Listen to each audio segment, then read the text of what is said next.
तो कैसे हो एनिमे लवर, स्वागत है आपका हंटर एक्स हंटर के एपिसोड नंबर 2 में। तो जल्दी से वीडियो को लाइक कर दीजिए और एक प्यारा सा कमेंट जरूर करके जाना, क्योंकि आपके एक लाइक और कमेंट से मैं काफ़ी मोटिवेट होता हूँ। और अगर आप चैनल पर नए हैं तो चैनल को सब्सक्राइब भी कर लेना और अपने एनिमे लवर दोस्तों को भी शेयर करना, ताकि हमारी यूट्यूब फैमिली में ज़्यादा से ज़्यादा मेंबर जुड़ जाएं। और अगर आपने इसका पिछला एपिसोड नहीं देखा है तो उसका लिंक मैं डिस्क्रिप्शन में दे दूंगा, पहले जाकर उसे देख लेना। चलो अब काफ़ी बातें हो गई तो वीडियो को स्टार्ट करते हैं। पिछले एपिसोड में हमने देखा था कि कैप्टन ने इन तीनों को ही पास कर दिया होता है, और अब हम इससे आगे की स्टोरी को जानेंगे। एपिसोड की शुरुआत में हम देखते हैं कि कैप्टन की शिप हार्बर बोर्ड तक पहुंच गई है, और हम देखते हैं कि गोन कैप्टन को अलविदा बोल रहा होता है। कैप्टन गोन से बोलता है कि तुम लोगों से मिलकर अच्छा लगा, इसलिए मैं तुम्हें एक सलाह देना चाहूंगा। इस पर गोन पूछता है कैसी सलाह? उस पहाड़ी को देखो, उसके ऊपर जो बड़ा सा पेड़ है, तुम्हें पहले उस तक जाना होगा।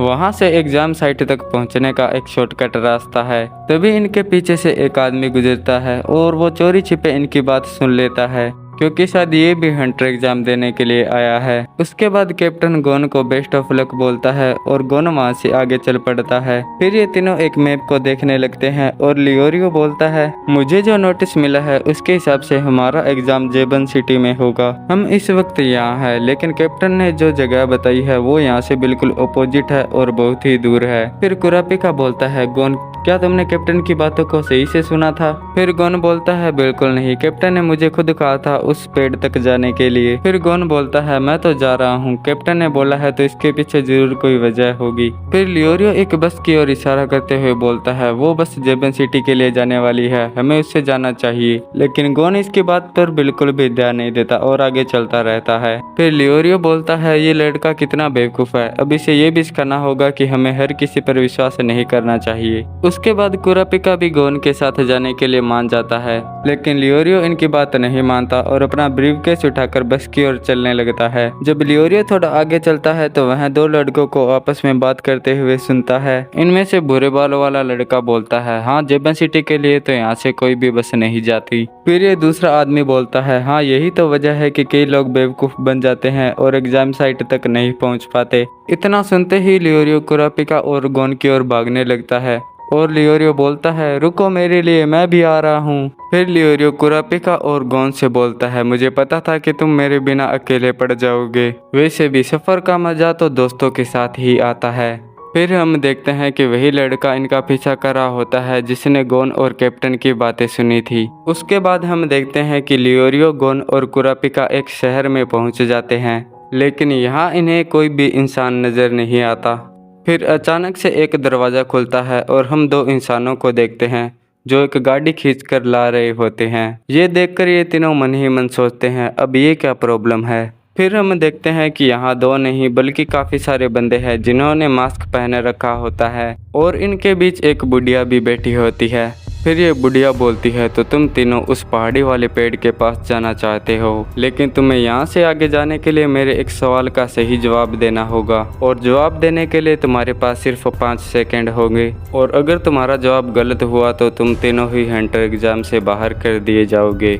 इस सवाल के लिए तुम्हें 2 ऑप्शन दिए जाएंगे, जिसमें से तुम्हें एक चुनना होगा। ये सवाल तुम तीनों के लिए होगा। अगर तुम में से किसी ने भी गलत जवाब दिया तो तुम तीनों ही हंटर एग्जाम से निकाल दिए जाओगे। फिर लियोरियो बोलता है, हम तीनों के लिए एक ही सवाल, ये तो गलत बात है, मतलब इन दोनों में से किसी ने अगर गलत जवाब दे दिया तो मैं भी हंटर एग्जाम से बाहर कर दिया जाऊंगा। फिर कुरापिका बोलता है, हमें भी यही डर है कि कहीं तुम गलत जवाब ना दे दो। गोन तो इस बात से काफी खुश होता है क्योंकि वह क्विज सॉल्व करने में थोड़ा वीक है। फिर हम देखते हैं कि वो लड़का भी यहाँ आ जाता है जो इनका पीछा कर रहा था। फिर ये लड़का बोलता है, अगर तुम्हें डर लग रहा है तो पहले मुझे कोशिश करने दो। फिर लियोरियो बोलता है, शायद इससे हंटर एग्जाम से बाहर होने की जल्दी है, इसलिए हमें इसे पहले मौका देना चाहिए और इससे हमें अंदाजा लग जाएगा कि सवाल कैसा होगा। गोन और कुरापिका भी लियोरियो की बात से सहमत होते हैं। फिर ये बुढ़िया बोलती है, तो ठीक है, ये रहा तुम्हारा सवाल। किसी दुश्मन ने तुम्हारी माँ और बेस्ट फ्रेंड को किडनैप कर लिया है और तुम उन दोनों में से सिर्फ किसी एक को बचा सकते हो। माँ के लिए एक कहना और दोस्त के लिए 2। इस पर लियोरियो बोलता है, ये कैसा सवाल हुआ? लेकिन ये लड़का स्माइल करते हुए बोलता है, इसका जवाब है 1। फिर ये बुढ़िया बोलती है, इसके पीछे कोई वजह? फिर ये लड़का बोलता है, दोस्त तो जिंदगी में कई सारे मिल जाते हैं लेकिन माँ एक बार मिलती है। इसका जवाब सुन के ये बुढ़िया बोलती है, तुम जा सकते हो। फिर लियोरियो बोलता है, ये क्या बात हुई। फिर ये लड़का बोलता है, तुम्हें वही जवाब देना होगा जो ये सुनना चाहते हैं। इतना बोलकर ये लड़का वहाँ से चला जाता है। फिर लियोरियो गुस्सा करने लगता है और बोलता है कि मैं इस गेम को नहीं खेलना चाहता, मैं दूसरे रास्ते से जा रहा हूँ।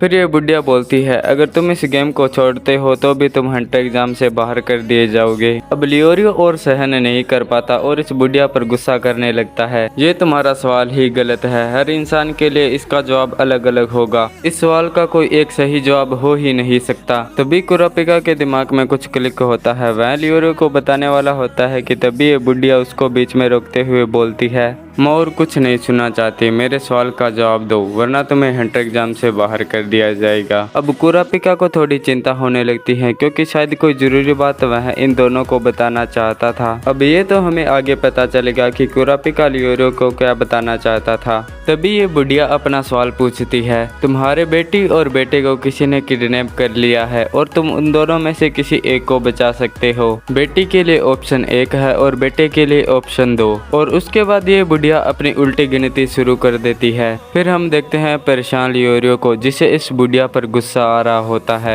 लियोरियो तो भाई और सहन नहीं कर पाता और वहाँ पास में पड़ा हुआ एक डंडा उठा लेता है। फिर हम देखते हैं कि इनमें से कोई भी जवाब नहीं देता और इनके टाइम होने में सिर्फ 1 सेकंड ही बचा होता है। लियोरियो तो भाई गुस्से से डंडा घुमा रहा होता है और इंतजार कर रहा होता है कि कब ये बुढ़िया 0 बोलेगी। और बुढ़िया के 0 बोलते ही लियोरियो जंप करके बुढ़िया को मारने के लिए आता है। लियोरियो इस बुढ़िया का सिर फोड़ने ही वाला होता है कि तभी कुरापिका आकर इस बुढ़िया को बचा लेता है। लियोरियो फिर भी नहीं रुकता और बोलता है, इस बुढ़िया का दिमाग सटिया गया है। फिर कुरापिका चिल्लाकर बोलता है, शांत हो जाओ, तुमने सही जवाब दे दिया है। फिर लियोरियो बोलता है, क्या कहा तुमने, मैंने तो कोई जवाब नहीं दिया। फिर कुरापिका बताता है कि इस सवाल का जवाब खामोशी ही है। फिर कुरापिका बोलता है, याद है तुमने कहा था कि इस सवाल का कोई एक जवाब हो ही नहीं सकता। फिर कुरापिका बोलता है कि इस सवाल का जवाब कोई है ही नहीं, इन्होंने हमें ऑप्शन इसलिए दिए थे ताकि हम कंफ्यूज हो जाएं। फिर लियोरियो बोलता है, तो उस लड़के का क्या जिसे इन्होंने आगे जाने के लिए बोला था। इन्होंने उस लड़के को बस इतना कहा था कि तुम जा सकते हो, इन्होंने ये तो नहीं बोला कि उसका जवाब सही था। फिर ये बुढ़िया बोलती है, ये लड़का सही बोल रहा है, आगे जाने का सही रास्ता ये है। फिर ये बुढ़िया बताती है, जिस पेड़ तक तुम जाना चाहते हो उस पेड़ के नीचे एक घर है और उस घर में कोई रहता है, अगर तुम लोग उन्हें पसंद आए तो वो तुम्हें एग्जाम साइट तक पहुंचने में मदद करेंगे। उसके बाद लियोरियो अपने बुरे बर्ताव के लिए बुढ़िया से माफी मांगता है। वो बुढ़िया इसे माफ कर देती है और बोलती है कि एक दिन एक अच्छे हंटर बनना।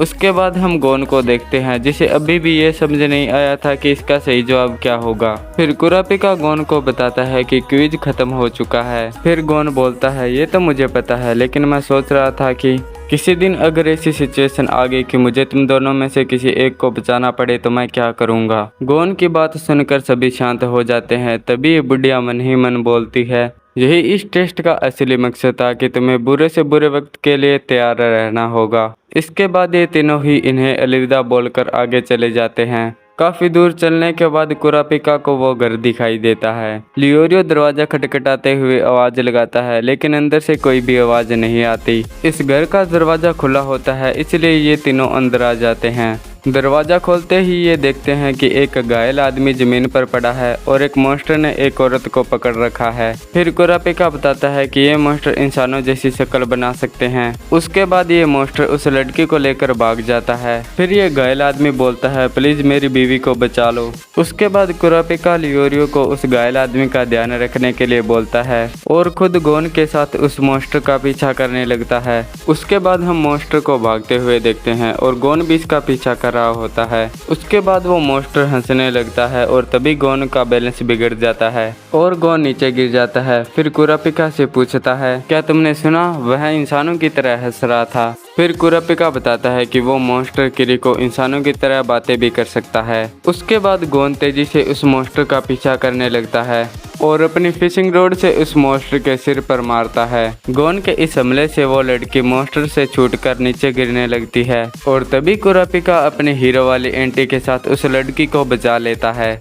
उसके बाद वो मॉन्स्टर चिल्लाते हुए वहां से भाग जाता है। उसके बाद हम देखते हैं कि कुरापिका ने जिस लड़की को बचाया था उसे अब होश आ गया है। फिर वो लड़की कुरापिका से पूछती है, मेरे पति ठीक तो है ना? फिर कुरापिका बोलता है, तुम उनकी चिंता मत करो, वो ठीक है। लेकिन तभी कुरापिका उस लड़की के हाथ पर बने हुए निशान को देखकर चौंक जाता है और वो लड़की भी उस हाथ को छिपाने लगती है। तभी वहाँ लियोरियो पहुंच जाता है और पूछता है, क्या तुम लोग ठीक हो? फिर कुरापिका बोलता है, हम ठीक है, लेकिन इस आदमी की हालत कैसी है? फिर लियोरियो बोलता है, हाँ वो भी ठीक है, चोट ज्यादा गहरी नहीं थी, मैंने उसे दवा दे दी है। तभी कुरापिका लियोरियो पर अपने हथियार से वार कर देती है। फिर हम देखते हैं कि वो लियोरियो नहीं बल्कि वो मॉन्स्टर किरिको है। फिर किरिको पूछता है कि तुम्हें कैसे पता चला कि मैं तुम्हारा दोस्त लियोरियो नहीं हूँ? फिर कुरापिका बोलता है, मुझे लियोरियो पर पूरा भरोसा है, वह किसी को जख्मी हालत में छोड़कर नहीं आ सकता। फिर वो मॉन्स्टर वहां से भाग जाता है। उसके बाद कुरापिका उस लड़की को धमकाते हुए पूछता है, बताओ तुम कौन हो? फिर हम गोन को देखते हैं जो मॉन्स्टर को ढूंढ रहा होता है। तभी गोन को वो मॉन्स्टर दिख जाता है और गोन उसका पीछा करने लगता है। उसके बाद गोन एक खाली सी जगह आ जाता है और देखता है कि वह मॉन्स्टर एक पेड़ के ऊपर बैठा हुआ है। फिर वो मॉन्स्टर गोन के सामने आ जाता है। फिर वो मॉन्स्टर गोन पर हमला करते हुए बोलता है, अब तुम्हें सजा मिलेगी। अब जैसे ही वह मॉन्स्टर गोन को मारने वाला होता है तभी गोन बोलता है, तुम वो वाले किरिको नहीं हो जिसके सिर पर मैंने हमला किया था। फिर वो मॉन्स्टर बोलता है, क्या तुम ये कैसे कह सकते हो कि मैं वो नहीं हूँ? फिर गोन बोलता है, क्योंकि तुम्हारी आवाज़ पतली है और तुम्हारी शक्ल भी उस किरिको से थोड़ी अलग है। फिर वो मॉन्स्टर गोन की बात पर जोर जोर से हंसने लगता है। उसके बाद हम इन सभी को एक जगह इकट्ठा देखते हैं। फिर इनमें से एक मॉन्स्टर बोलता है, कितने सालों बाद कोई ये पता लगा पाया है कि हम दोनों अलग अलग हैं। फिर इनमें से एक मॉन्स्टर बोलता है, हम लोगों को रास्ता बताते हैं और हंटर एग्जाम के लिए काम करते हैं और ये जो लड़का और लड़की है इन मॉन्स्टर के ही बेटा बेटी हैं। फिर एक मॉन्स्टर बोलता है, हम तो सिर्फ रास्ता बताते हैं, एग्जाम साइट तक तो तुम्हें खुद ही जाना पड़ता है। हम सिर्फ उन्हीं लोगों को रास्ता बताते हैं जो हमारे इस टेस्ट को पास कर लेता है। फिर ये लड़की बोलती है, कुरापिका तुम वाकई में बहुत समझदार हो, तुमने मेरे हाथ पर बने टैटू से पता लगा लिया कि हम दोनों पति और पत्नी नहीं हैं। और ये सिर्फ कुछ ही लोगों को पता होता है कि हमारे कबीले में ये टैटू सिर्फ कुंवारी लड़कियों के हाथ के ऊपर होता है। दोस्तों इससे हमें पता चलता है कि कुरापिका हंटर्स के अलावा भी काफ़ी जानकारी रखता है। इसके बाद वो लड़की कुरापिका को पास कर देती है। फिर ये लड़का बोलता है, लियोरियो भले ही तुम मेरी सच्चाई नहीं जान पाई और एक डॉक्टर की तरह मेरी मदद की और अगर तुम चाहते तो मुझे छोड़कर भी जा सकते थे, लेकिन तुमने ऐसा नहीं किया। तुम्हारी ऐसी काइंडनेस को देखकर मैं तुम्हें इस टेस्ट में पास करता हूँ। फिर ये मॉन्स्टर बोलते हैं, गोन तुम्हारी ताकत और तेज बुद्धि को देखकर हम तुम्हें इस टेस्ट में पास करते हैं। अब ये तीनों ही बहुत खुश होते हैं क्योंकि ये इस टेस्ट में पास हो चुके थे। उसके बाद ये मॉन्स्टर इन तीनों को आगे का रास्ता दिखाने के लिए ले चलते हैं और यहीं पर हमारा ये एपिसोड ख़त्म हो जाता है। मिलते हैं नेक्स्ट एपिसोड में।